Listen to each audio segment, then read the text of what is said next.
Morning. I'm Sara Gregg. I'm one of the members of the organizing committee. And before I introduce our speaker, I did want to mention the food a little bit. So some of you have been asking about where the food's coming from and who we're having. So yesterday, our lunch was actually Mi Ranchito, and it's actually a local Mexican restaurant. So I hope you enjoyed that. And then we're also having Hy-Vee cater a lot, and they are actually locally sourcing as much of their products as possible. And so that's one reason we like to work with them as well. So feel free to ask me any questions if you like. And with that, I will introduce our next speaker. So we have the pleasure today of having Dr. Sara Taylor Lovell with us.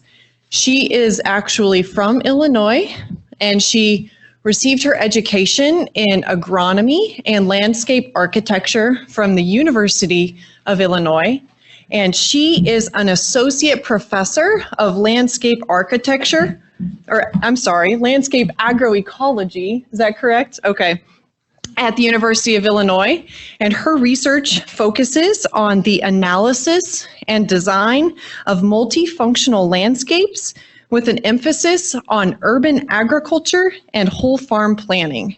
So today she's actually going to speak with us about planning urban spaces for sustainable food production. So with that, if you will help me welcome Sara to the podium. Thank you. Very good. Thank you very much for the invitation. It really is an honor to join the other distinguished speakers that have been here. And the hospitality has been absolutely amazing. So thank you very much for that. So a lot of people have asked how I actually do my work in a department of crop sciences at an institution that's very heavily corn, soybean driven, very conventional agriculture, a department that focuses a lot on breeding.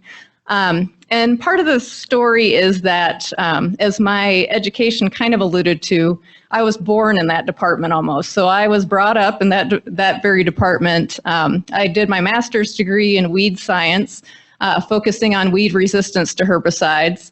My PhD was in herbicide degradation in the soil.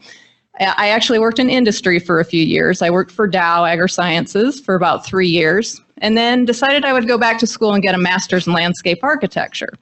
So I'm kind of melding two very different disciplines, and then trying to bring those together into something where we can actually make a substantial improvement in our agricultural landscapes.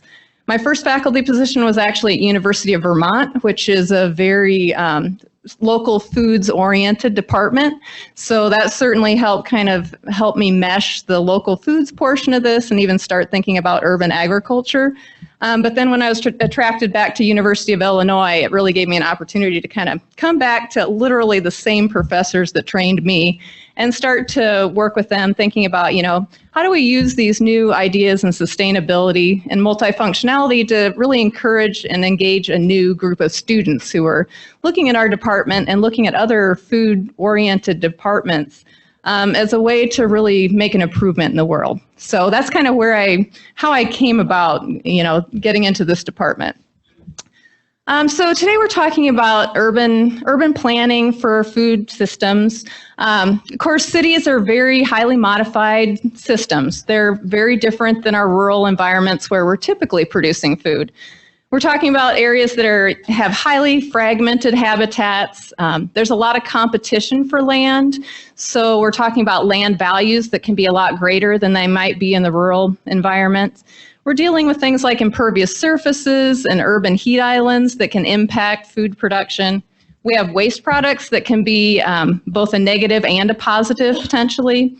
Anthropogenic soils, basically soils that are completely modified by humans. They really retain very little characteristic to what their native soil characteristics would have been. Dense population, so we have a lot of people. We have interesting political boundaries that kind of shape the character of those neighborhoods, cultural networks, so just really unique environments. I like to think of most cities currently operating as kind of open systems. So in the area of ecology, we think of open systems as bringing resources in from the outside. So for a city, they bring in resources of food, water, energy, kind of all the good stuff comes into the city to serve the urban environment. And the outputs then are the more waste products, the less desirable materials of sewage and gases and other types of wastes. But if we start to think about how a city can actually serve as more of a closed system, we start to ask questions about how we can take some of those waste products and reuse and recycle those in the urban environment. And I'd like to suggest that urban agriculture offers a really great opportunity to do that, to recycle some of the nutrient waste materials, also just physical waste materials, and re-input those back into the environment. So we're thinking about, like, if you were stuck with like 1 acre of land and you had everything that you did had to happen on that land. You had to produce your own food. You also had to take advantage or do something with your own waste on that 1 acre of land. You would probably become a lot more efficient in taking the waste products and trying to recycle them and reuse them as good beneficial products. So we're talking about, urban agriculture, producing food in the city. This is a farm in Chicago. Almost looks like a photo simulation because of the contrast of what's going on in the foreground versus the background. But it's producing food in the city. But I'd like to suggest that it's pretty difficult to make the case for urban agriculture just based on the food production component, particularly if you're talking about land areas that have any sort of value in terms of development. It becomes a more and more difficult case to say, well, the value of what we're producing in food is enough that, it takes away from the other types of values or for competition for land. So we have to think a little bit more broadly.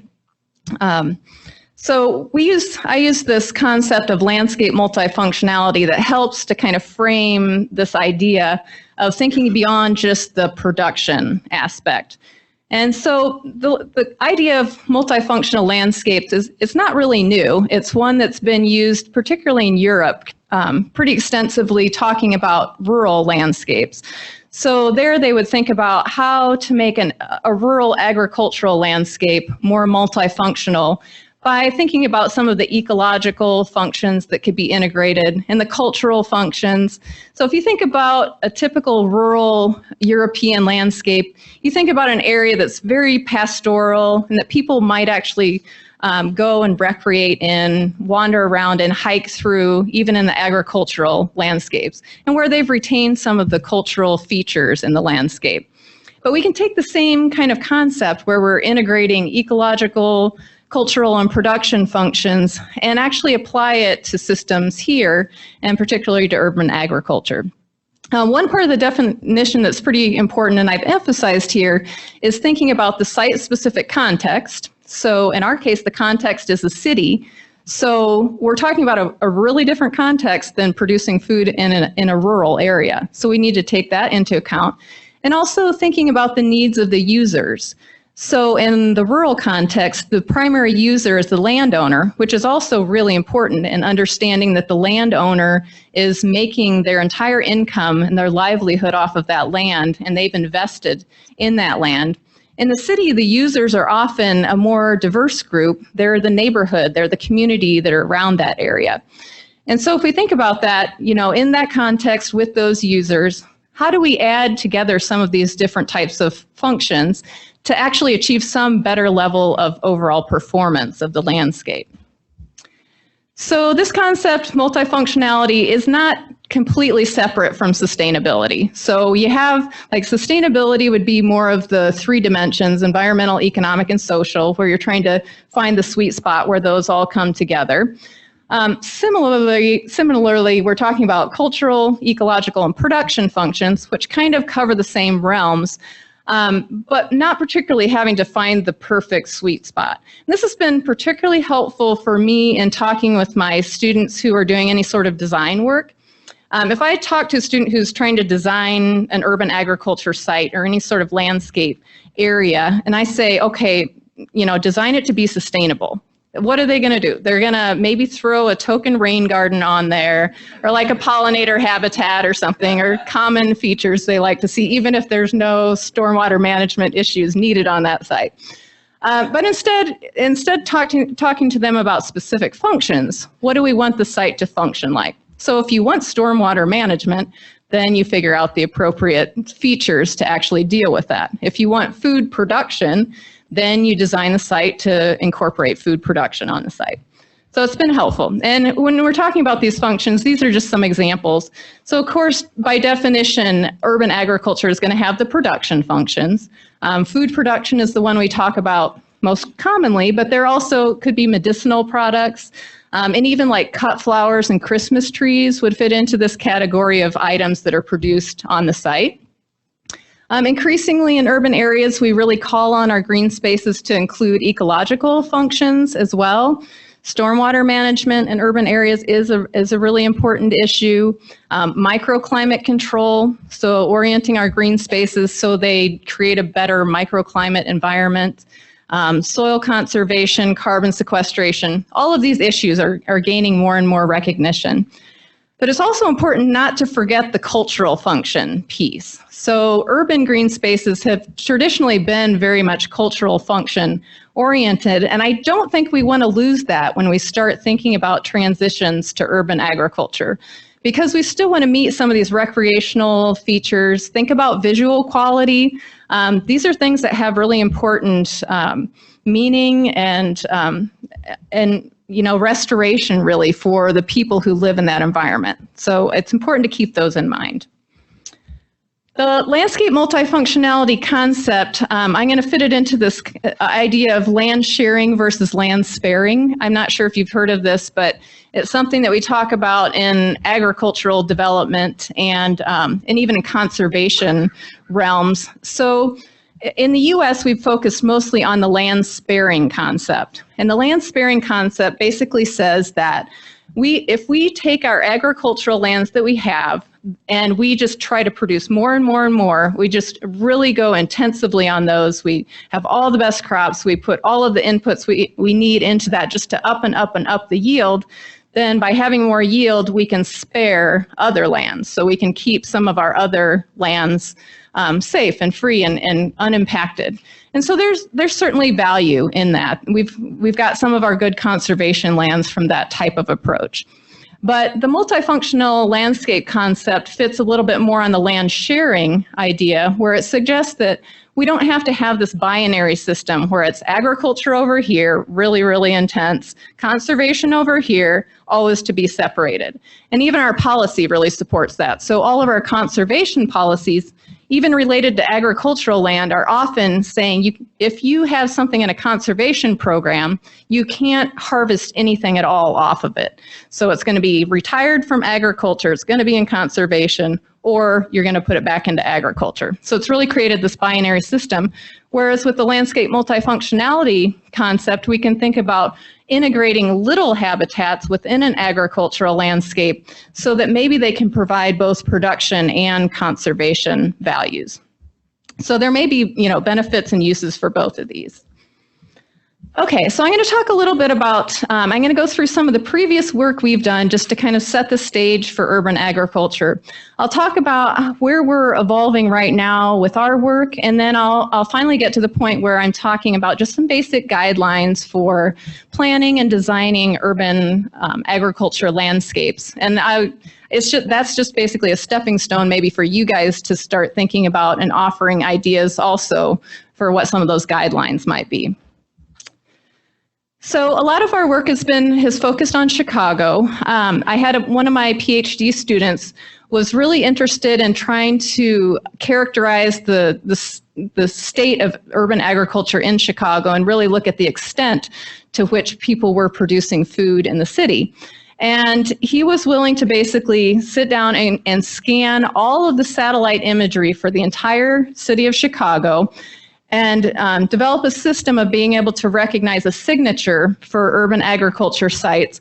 This type of strategy is basically going to catch mostly a very traditional type of gardening of food production, which would be growing food in rows in garden plots. It wouldn't capture things that are under the tree canopy. So it's things that we can actually see from above. And this was all the way down to the level of backyard gardens. As you can see, like along this street, it's more intense food production going on than in most areas, but where each one of those pins are located are food producing gardens. And also going through and looking at the community garden sites in Chicago, because Chicago, they'd really been promoting the idea of using community gardens to support food security, which is a great plan. They'd been suggesting that there were 500 or 600 different community gardens in the city, and they'd map those out and kind of show how those could help with the food desert problems. And so we were interested in understanding, are those sites actually food producing sites? And then finally, we're going to take a lot of that data and correlate that with the census data and look at demographics of those regions. Okay, so one of the first findings that came out of this after all of this mapping was done and land area evaluated, first of all, was the fact that apparently some of the community garden aspect of it could be overstated, or at least the definition of community garden site might be different than what we were thinking of. Most people have been using it in a context that would suggest that the community gardens were food producing gardens. Well, it turns out after visiting every single one of those community gardens, only 135 were actually food producing gardens. So the area in food producing community garden area was lower, and the number was lower than what we expected, but still fairly extensive in terms of area. And this map basically shows the distribution of not just community garden sites, the food producing ones, but also urban farms and some of the other types of more community garden sites. And you can see they're pretty well distributed across the area. The other really interesting finding was that the residential area was actually dominating in terms of production. So in terms of number of sites, there are over 4,000 backyard garden sites that we actually identified. So they're probably considerably more than this if they were something beyond the pattern that we were able to find. And actually, if you took the residential garden area and added that in with the single plot vacant lot, which the single plot vacant lot would typically be just a one gardener who had a vacant lot next to them producing food, so similar to the residential one, then you actually have an area that is over half of what the food production area in Chicago was. So that was just really interesting to find out, because there hadn't really been a lot of work done looking at backyard gardening as a real some contributor to the local food system. There'd been a lot of work done on community gardens and even urban farms. And this map shows a distribution of those residential gardens and the single plot lot gardens. And in this case, you can see that the distribution isn't so uniform across the city, and that there are clusters of community gardens in certain areas. And it turns out if you connect that with the demographic data from the census, there are certain ethnic groups that are more likely to produce food in their backyard garden spaces than other ethnic groups. So we were interested in further looking and studying that, and actually looking at three distinct different groups, ethnic groups. So we had an African American sample, a Chinese origin sample, and a Mexican origin sample. And we did much more in-depth interviewing, field mapping, soil sampling, working with these gardeners over the course of about 2 years to really understand their food production practices, also what they did with their food, where they got their materials, what sorts of inputs they were using, those sorts of things, and all the way down to like documenting all of the species that they had in their gardens. And so that was pretty useful to be able to do that. And what we found was that the assemblages of plants, so the different types of plants in those gardens and the way they were structured, was very unique to the ethnic groups that we were talking about. So in the African American community, which in that particular community, there were a lot more vacant lots. So that has something to do with it, that there was more land available. So we saw, like in the upper corner there, that would be just a typical example of a vacant lot that was next to a residence where they were doing pretty large scale on the ground food production. In the Mexican origin gardens, we saw something typical like this, where they had the corn the leaves were used particularly, and they had these very small interstitial spaces. In the Chinese origin gardens, we saw a lot of vertical structuring in the gardens where they'd have structures where they were doing trellising to allow vines to grow on the top and then other plant materials to grow beneath that. So very distinct. And also, again, with the types of unique crops, and these are unique crops that we saw in each one of these groups commonly. So collards, kale, mustard greens in the African American community, here chilies, amaranth, lamb's quarters, tropical corn, and then the Chinese origin garden, they were really working with a lot of very unique Chinese origin types of crops. And many in the Chinese origin gardens in particular were getting seeds sent from relatives in their homeland, which probably isn't legal to do that, but it was helping them connect back with their origins. And so, and I should have mentioned in the previous demographic one that in the Mexican origin and the Chinese origin community, all of the ones that we sampled were all born internationally. So they were all born in either China or Mexico. And most of the African American gardeners were born in the US, but were either directly migrated from the South or had recent relatives who had migrated from the South. And so that would have definitely connected them with their ethnic heritage. And if we look, we did a non-metric multidimensional scaling, MDMS, type of approach to this. And basically, look, these different axes help to understand the plant community structure. So each one of those numbers corresponds to one of the gardens, and those axes basically help us to understand the types of plants that were in those gardens. And when you see things like the clustering in these areas with green being African American, red Mexican origin, blue Chinese origin, that clustering shows how similar the plant communities were in those different gardens. Okay, to kind of conclude that study, basically what we found was that these home gardens, backyard gardens, were supplying important ecosystem services, but also some disservices in these areas. So they were definitely contributing to local foods, a local food system, and they were very important for sharing within the community. People were sharing not only the harvest of those areas, but also plant starts and sharing seeds, like they'd harvest their own seeds to be able to use the next year. So that was really important. The cultural appropriateness of the foods, also really a neat and important aspect of that. So they were producing foods that maybe they weren't able to get fresh at their local groceries, and it helped connect them to their cultural heritage. On the downside, one thing that we found was that a lot of the gardeners were really relying heavily on external inputs. So as opposed to doing a lot of composting of food waste or trying to obtain other nutrient sources that may be more sustainable, as we might say, they were putting on synthetic fertilizers most of the time, and sometimes pretty heavily, even beyond the recommended rates. And actually, we were finding some of the nutrient levels, like for phosphorus, were well beyond what they should be in those soils to optimize food growth. So that was a problem. Soil contamination is also an issue. We sampled the soil for lead and found that in some of the soils in those areas, the lead levels were pretty high. And we basically just gave that information to the gardeners and warned them and provided them with some information on how they can help to manage and deal with that. So that's something that we need to keep track of.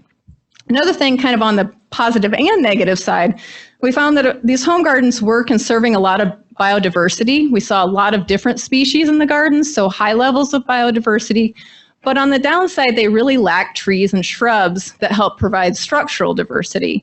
So it was almost like there was a trade-off where if they wanted to produce food, sometimes they were removing trees and shrubs, or at least not allowing them to grow. And looking into this further, we're finding that in some cases the crops may be displacing some of the native and ornamental plants. Gardeners may be avoiding trees and shrubs because they need more sun to help cultivate the foods. And so it led us to this question about, is urban agriculture actually incompatible with a lot of this other push for urban forestry? So we know that trees in an urban area are very important. There's a big push for urban forests in urban areas. So are these two incompatible? And so that really leads to where our current work is thinking about beyond just the annual production piece and looking at some of the more perennial production options. So again, trees and shrubs, they provide very unique ecosystem services specific to cities. The microclimate control piece is really important, so help mitigating the urban heat island effect. Trees provide that shading, help regulate the wind in those areas.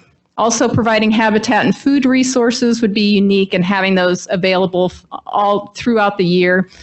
Carbon sequestration, trees are going to be much better at sequestering carbon above and below ground than annual crops would. And then the visual quality aspect of what trees can do for an urban environment. So this work really, as we're venturing into this, it really pulls on several different disciplines. One is horticulture. So there's a very rich history in horticulture looking at fruit and nut producing trees and shrubs that we can start to learn from. Permaculture is a field that's kind of growing in interest. People are really interested in this permanent agriculture that looks at mixing a lot of different species and focusing on the connections to the home and a really sustainable lifestyle change. And then also looking at agroforestry. And agroforestry is kind of the area I've been focusing on most recently, trying to fit this material into. And agroforestry is basically where we're integrating trees and shrubs deliberately with crops, or using trees and shrubs as the crops. And so it has certain applications in rural areas, but also has applications in urban areas. So we obtained funding, some kind of seed funding from our university's Institute for Sustainability, Energy and Environment to look at what we originally called multifunctional woody polycultures, which became a mouthful and became agroforestry for food, much easier. So it's basically the idea of agroforestry, but really looking at the trees and shrubs as being fruit and nut producing crops. And as we look at this, we basically made this justification that we're thinking about this as a true agricultural transformation. It's not kind of an incremental change like adding cover crops or precision farming and things like that. We're really looking at something more transformative, where we're going completely from an annual to a perennial system, going from herbaceous to woody crops, a monoculture where there's just one species, to a polyculture where we integrate a lot of different species. We're moving from that open system, again, where the inputs are coming in and the outputs are leaving the site, to more of a closed system and a more multifunctional solution. And a common example that's easy for people to think about is with coffee production in the tropics. So coffee grows in a berry, basically, that's on a small tree that kind of grows like a shrub. And this shrubby tree has grown natively in the understory, where it's under a larger forest canopy. And you can see in the most rustic condition where you have multiple layers, with the coffee basically being one of the lower understory shrub layers. And so that's the kind of basis for all of that. But then there's a traditional polyculture that looks at using some of the mid-level trees. They could be fruit producing trees that actually provide fruits for the farmer. And so they can have multiple layers of what's actually being produced there. And then there are other layers of like the more commercial polyculture, where the idea is to have multiple species, but also to be able to commercialize a lot of that. And then all the way down to sun coffee, which doesn't have any diversification. But what about thinking about that same type of concept for the Midwest? We are obviously a temperate region, so very different from the tropics, where they have such good, long seasons and able to do that. So in our case, we're more interested in doing something like mimicking a savanna habitat, which would be common in the Midwest. Thinking about species maybe that replace the functions of what we currently have, and in our case, it's corn and soybeans. Corn being a high starch crop, we're looking at chestnut as being an alternative to that, because chestnut is a very high starch nut. And then as a replacement for soybean, looking at hazelnut, which is a very high oil crop. So it replaces those functionally and could fit potentially into some of the same markets as we're trying to upscale what's going on with this. We also want to look at different ecosystem services. So just like with urban agriculture, where we can't just think about the production aspect, we also want to think about the other benefits that these systems would provide. And then focusing on marginal lands, and at least for the early part of the transition, not saying that we're going to take the most productive corn and soybean acres and change those over into a polyculture system, but looking at the areas maybe that aren't as productive for corn and soybeans. And even so, the urban agriculture sites where they're kind of marginal lands or underutilized lands as opportunities. So in designing this type of system, this is just kind of a example of like the structure of it. So you might have the taller trees. In our case, that could be a chestnut or pecan, a shorter tree, which could be the hazelnut or even an apple. Between those trees, you have any number of shrubs that could be grown there. We use mostly, we're looking at blackcurrant, but also elderberry and aronia berry. And then in between the rows, we're growing forage, which could be grazed by livestock in theory. But in our research plots, we're basically haying that and sending that off to livestock so that we don't have the risk of the livestock breaking through any electric fences and eating up all of our baby shrubs and trees. So again, this mixed layered system is going to help because these trees at different levels, they're at different levels of light, but also their roots are exploring different resources underground. Some are more deep rooted than others. And so you really can get some different synergies in terms of, carbon sequestration, biodiversity, nutrient use efficiency, water use efficiency, et cetera. But there are going to be trade-offs. So there are going to be areas where there's competition between the plants, and there's very little known about what happens in the competition between different species, and particularly how that impacts the yield of the crop. So there's been some work in agroforestry to look at how it impacts just the growth of the plant, the biomass production, timber production. But it's a very different thing to say what the actual yielded product, how it's impacted by competition. So with our funding, we were able to establish this very large-scale project that has 7 different treatments replicated 4 times. Each one of the plots is an acre in size. So the trial ends up being about 30 acres in size. So it's one of the biggest kind of long-term experiments, and really the only one of its type that we know of. And we've met with some of the experts throughout Europe who are doing work in this area. But in terms of like looking at the food production aspect of a polyculture at this scale, this is the only one we're aware of. This is how it lays out in the field. So one huge advantage to being in a crop sciences department is that we have access to a lot of resources in terms of land and farm equipment. They have all the biggest and best machinery that we have access to, and staff. So this trial has actually been established at what used to be called the energy farm.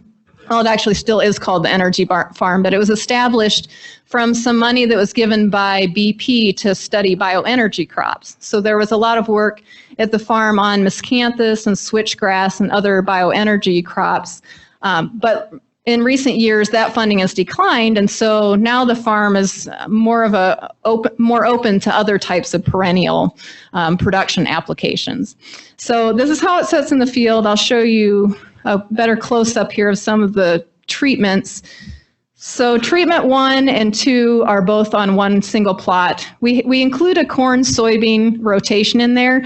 It's not always the most practical comparison between our treatment that's so diverse, but it's helpful just in terms of when we're looking at some of the other ecosystem services like water use and nutrient use efficiency. So we include that in there. Treatment 2 is a monoculture of each one of our component species. So it's as if you basically had a chestnut monoculture just grown as an orchard, basically. So chestnut, hazelnut, apple orchard, and currants grown in rows. And then in 3, we have the alternating chestnut and hazelnut. 4 is where we add black currants in between the trees in those rows. And again, all the pasture area in here is hayed and then drawn off the site.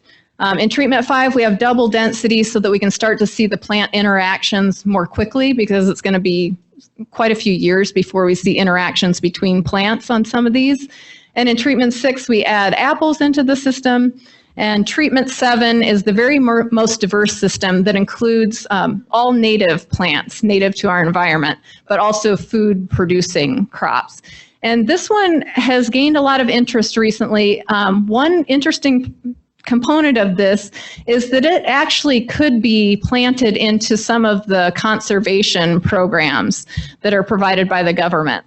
So again, I told you that there's this disconnect where a lot of the conservation land it's not intended for harvesting anything. So you couldn't harvest anything off of this site if you used it in the conservation program during the time the land area is in the program. However, those contracts are usually like 10 to 15 years. So at the end of that period of 10 to 15 years, when it normally would come out of contract and the farmer might transition it back and just literally just rip out all of the perennials and trees that they would have established and go back into corn and soybean production. Instead, you now have a production system that's now with some of these crops at the right level to actually have a marketable product.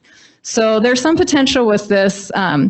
And we're actually trying out some of the different treatments and combinations and seeing how they're fitting in like a windbreak program and things like that. So a lot of neat potential with that. So if you are interested in the work that we're doing with agroforestry for food, we're trying to keep things updated pretty well on Facebook on the Agroforestry for Food page. So that's where we're currently going. So let me talk then finally about planning for urban agriculture and really thinking about how that happens at different scales and really some of the guidelines that we might use for doing that. And again, this is just a very short list, and I encourage you to all kind of think about other guidelines that you might add to this list. Okay, so first thinking about the scale of the city, the first thing we can do is really start mapping some of these marginal and underutilized land areas. So we can think about are there certain parts of cities that might be the best for trying to produce food if we were going to do it at a larger scale. And many of us have heard of the using vacant lots in cities like Detroit and even Chicago to actually do some food production. So if we start to map out these sites, first, this is what you might see in one of the neighborhoods where vacant lots exist. There might be a single vacant lot right next to a home. There might be several in a row or a whole grouping of them. So there may be really different applications for those systems. In Chicago, they actually have a plan where it's really easy for a homeowner to acquire very cheaply a vacant lot that's just adjacent to them. So if they just wanted to add one single vacant lot to do food production, it can be done extremely cheaply in certain areas if the city owns that lot. Whereas these larger areas could be maybe more like urban farms. This map shows the distribution of the city-owned vacant lots. So as I have up here, in Chicago, they estimate there are about 70 to 80,000 vacant lots, and of those, the city owns about 11,000. And the city has a list of the addresses of those sites. So we were able to just plot those addresses, and you can see how they very much cluster into distinct areas. And those would reflect what the larger vacant lot situation would be. So those might be areas where you think about a larger scale food production. But along with this is recognizing the potential for contamination. So again, in our vacant lots where we did the interviews and more in-depth studies, we did find that there were some issues with lead, and that's certainly a concern in the Chicago area. The city basically assumes that all of the lots in Chicago are contaminated with lead, basically due to the age of the housing stock in those areas. And so they're making assumptions based on that. If you look at this map, it's one of the blood lead levels and prevalence rates for children. So they're, with testing, they are finding that there are very certain areas of concern. And if you look and map that with some of the demographic data, you see it is very closely connected with the distribution of Black communities. And so I think there's some very important social justice issues that we need to think about. And so even though there are vacant lots available, and those are great places to produce food, they may be the most likely to be lead contaminated. There may not be as many community members in that area who are actually available to do the work because there aren't many people there. That's why there are so many vacant lots. And we have to ask, do those communities want to do that work? They need to be making money. They may not have time. Those community members may not have time to do the labor that's required for urban agriculture. So it's just really important, I think, to be cognizant of the cultural and ethnic issues and think about this from a social justice perspective. Okay, at the city scale, also thinking about integrating at a larger level the food systems thinking into city plans. So the Chicago Metropolitan Agency for Planning actually has a very specific objective to promote sustainable local food systems. And so they're looking at modeling suitability and available land, projecting what the food production capacity is, connecting with consumers, working on community gardens, conserving water resources, et cetera.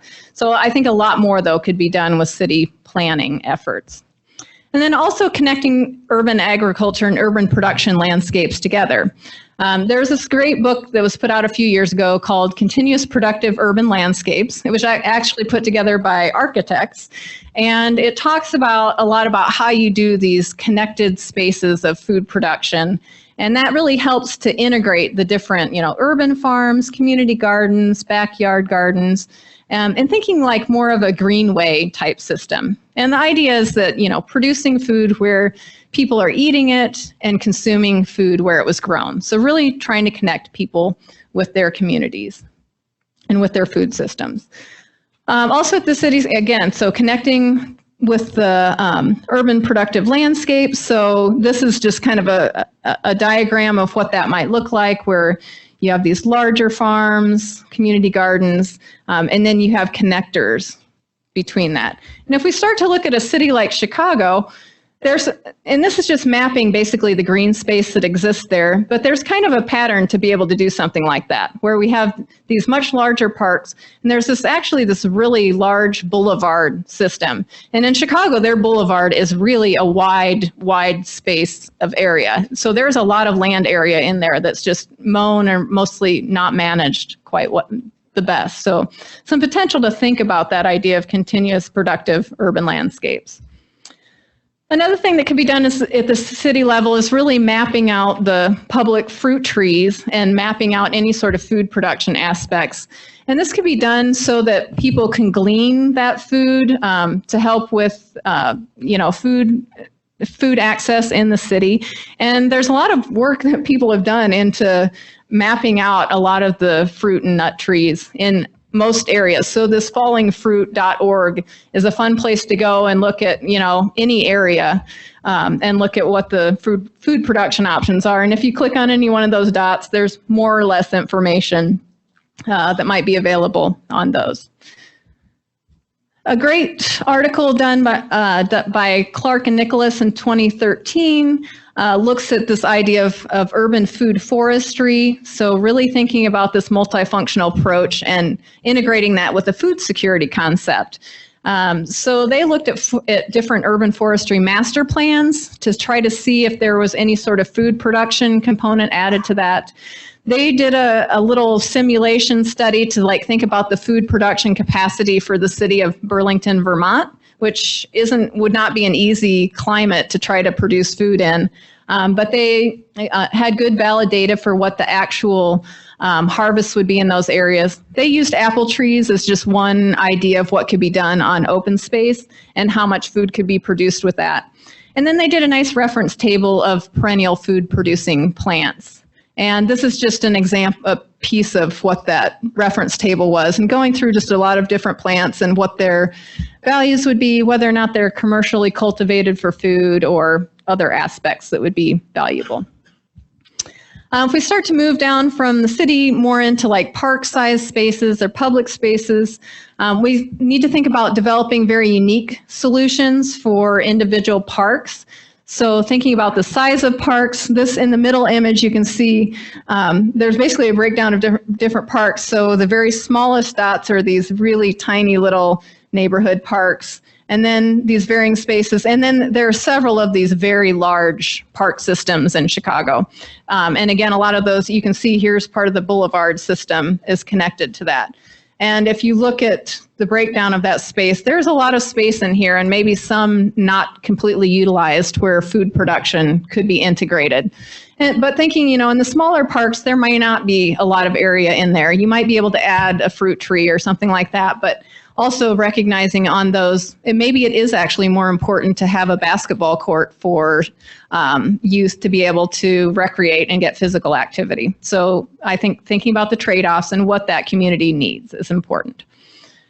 This one, looking at Washington Park, which is the park I just showed, and thinking about, this is just taking this very tiny little piece right in here and showing what you could do in terms of adding fruit-producing plants, adding an area where vendors could come in for a farmer's market. And so again, this underutilized tiny space of a much larger space would be really valuable. And this particular park's interesting because it is right in between Washington Park community, which is one of the more blighted Chicago communities with a lot of vacant lots. It's right in that zone of one of those nodes of vacant lot areas. But it's all on the other side of that park is Hyde Park area, which is an affluent community where there's Frank Lloyd Wright architecture. So anyway, it's a very interesting contrast, but potential for maybe food production to occur in certain areas and communities to potentially come together over food production and consumers who could help to purchase some of that. Thinking about public spaces, integrating edible landscape alternatives, so we can think about shade trees that produce fruits and nuts. There are a wide variety of options there. Low maintenance orchard trees, which might be American plum, pear, etc. Understory plantings, many options here that are even native plants like the pawpaw and amelanker, elderberry. Shrubs for hedges can be done, and then even ground covers can be included. So we can think about different layers and different applications. Also for public spaces, thinking about integrating floral plantings to bring in beneficial organisms, particularly beneficial insects, into those areas. And some of the work we did, we looked at basically comparing a turf area to a prairie area in a paired study where both of those options were in the same park system, in the same actual park area, and looking at the predators and their habitat. So the predators are the good guys. They're the ones that are the biological control agents, the insects that we want. And as you would expect, we found a higher incidence of those in the prairie areas versus the turf areas. So again, if you're trying to draw in the good guys that can actually help with some of the pest problems in urban agriculture, that's something to consider. Thinking about dedicated community orchards. So there's been a lot of focus on community gardens, but in some cases, those take a lot of individuals working, on their individual plots, and sometimes they don't have enough time to manage them throughout the year. It's hard to keep weeds under control. It's hard to kind of manage what people are using in terms of applying herbicides and things like that, trying to keep that consistent. Community orchards might offer an alternative to that, where the overall maintenance could be reduced a bit and maybe a more community approach to maintaining those areas and also providing a lot of value otherwise. If we move to the level of urban farms, thinking about how we add value and reduce risk by the infrastructure we add. So this is an important design aspect. Thinking about how we could use hoop houses. Those can help extend the growing season. Washing stations that help with food safety. Shelters that can help hide some of the tools and maintenance supplies, and different marketing stations. Our student farm, actually these are all related to our student farm, where the hoop house we have on our student farm. Our student farm, Sustainable Student Farm, has worked with the architecture group to do some really interesting innovations in the food production aspect. So they produce, this is like a washing and packing area that the architecture students built on the site. This is a neat little structure that they did for marketing. So they wanted to be able to say that they could bring all the produce to campus where they were doing doing their little market, which from the farm, which is about 2 miles away. So they created this cool trailer that then can have this pop-up shade and, you know, show the produce like this. So some kind of neat innovations that could be done for that. Also thinking about urban farms, improving the visual quality as viewed from the outside. So again, I talked about the importance of thinking about how these spaces are viewed. Some urban farms can, if they're really production oriented, they may miss out on some of the opportunities to bring in trees and shrubs and other infrastructure that could improve the visual quality and make it much more of an asset for the community. So that can be really important and really offers some neat creative design opportunities. Zinger Farm is one that's in Portland that did a really good job of both the visual quality component, but also engaging the community, dealing with stormwater management and a lot of other urban conditions. Thinking about flows to and from the site. So this is an example we did of just looking at how you might add buffers into an urban farm. So you can still have the annual production going on, but within these buffers, you might have some of the more productive species of trees and shrubs. And so we worry about things flows onto the site, like the flows of stormwater maybe coming off this parking lot. So you might not want to have edibles growing in here, but you could maybe have cut flowers or something growing in that area. But we also worry about the flows off of the site. Have visited quite a few urban farms where we see nutrients flowing off the site during stormwater events that are pretty substantial. So they're bringing in a lot of compost and good quality material, but without kind of the right edges and design aspects, it's difficult to keep everything on the site all the time. So the last thing we want is for these to be sources of nutrients that then end up in the storm drains, which is what we're trying to avoid overall. So thinking about these buffers and how they could help with microclimate, filtering runoff, air, and actually adding an aspect of productivity. Moving down to the garden scale, thinking about how we design for zones of use and thinking about proximity to the home. This connects a lot with the permaculture idea of thinking about, you know, having the aspects of the garden where you're maintaining or harvesting a lot right next to the back door or some area where you're actually going to be using them. And then as you go further out into the site, having areas that you don't need to maintain as much. Thinking about optimizing space through multi-layered planting, and some great examples just in the community garden. These are community garden plots in Urbana, fairly near our campus, that they're connected with the married student housing, and it's actually a high Asian population, and the married student Asian population, sometimes they're bringing in some of their parents. So in some cases, it's like a grandparent who might be doing the actual gardening on these sites. And so there's a lot of land available, and these are some of the Asian crops that we would commonly see in that multi-layered approach, and really common to see a lot of used materials, just available found materials to create the trellises. This one's pretty simple, just using branches that have been found, but they've used all sorts of materials like snow fence and other things that are just around the site to actually produce really beautiful and intricate structures. Again, reusing materials and resources can be a very appropriate strategy. Here at the garden scale too, thinking about integrating floral plantings to help draw in pollinators. So there's a lot of interest in helping preserve our pollinators, how important they are to help with crop yields. And some of our data that looked at community garden plots shows, as you might expect, that as you increase the percentage of flower area on the site, you increase the average abundance of bees on that site, and bees being important pollinators, as you would expect, of course. And hardscape, as hardscape percentage goes up, the abundance of bees decreases.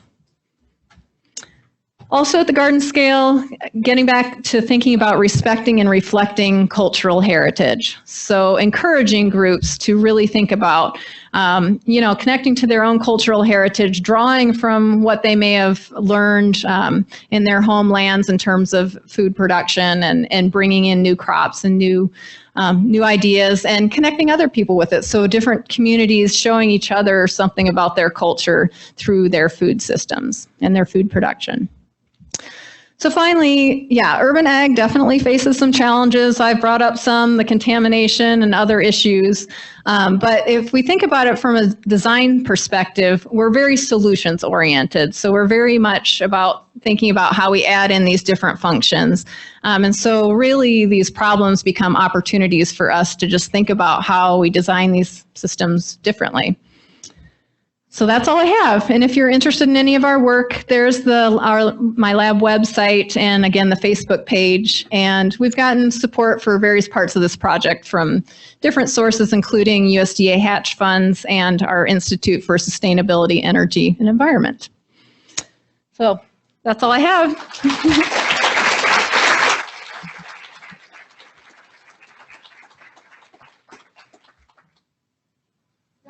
Anybody has questions for Sara?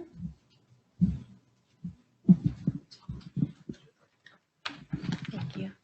Going back to your initial study of the land use in Chicago, how did you recruit the ethnic families for the interviews and site visits? Yeah, so the question was, how did we recruit? Some of it was door to door in those neighborhoods. And in the Chinese American or in the Chinese origin neighborhood, we had a student who had actually been living in that neighborhood, and she spoke Mandarin, and she was able to communicate and do a lot of networking. So there was kind of a snowball sampling technique as well. So there was door to door, there were flyers in multiple languages, snowball sampling. So basically finding one person willing, and then they helped to recruit others. Same in the Mexican American community, same thing. We found a student who was Spanish speaking, was able to work in that community and start to help recruit within that community. So, but a lot of it was door to door, and we provided we had an incentive. I think it was like $50 or something as an incentive for them to participate in that program. But once they started, they really got into it. Like they kept asking the graduate assistant to come back and see what they'd done. And, they were happy to share more information about what they were doing. Mm-hmm. One more question. Are you good?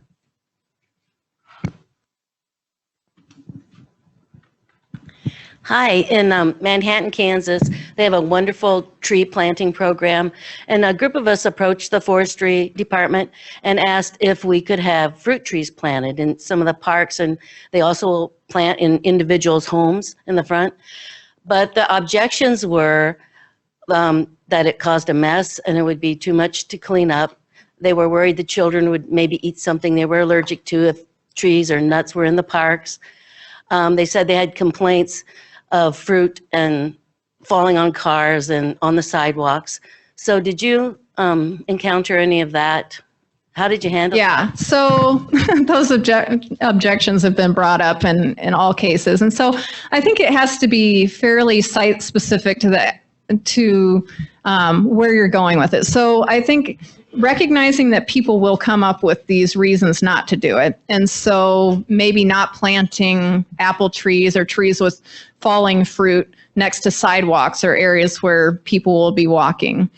Helping them recognize that even fallen apples and many of these materials, for the mowing, most of the large mowers that they can use can mow right over the top of those without causing any damage. And the educational aspect of whether or not people would eat things that are poisonous or maybe not part of the system. I mean, that's very much an educational piece, because children could walk into any park and there might be poisonous berries that are available there. And so maybe by providing areas that we know have good edible products and providing some signage on which plants are which and which ones are edible could be helpful. But there are definitely barriers there. It's like, it's a mindset, and it's a liability mindset in the US that isn't as common in other areas. Like, it wouldn't, if you're in Europe, nobody would think twice about planting fruit and nut trees. Just, it would be an asset, not considered a liability. So just got to keep pushing. All right, so let's thank Sara. Thank you.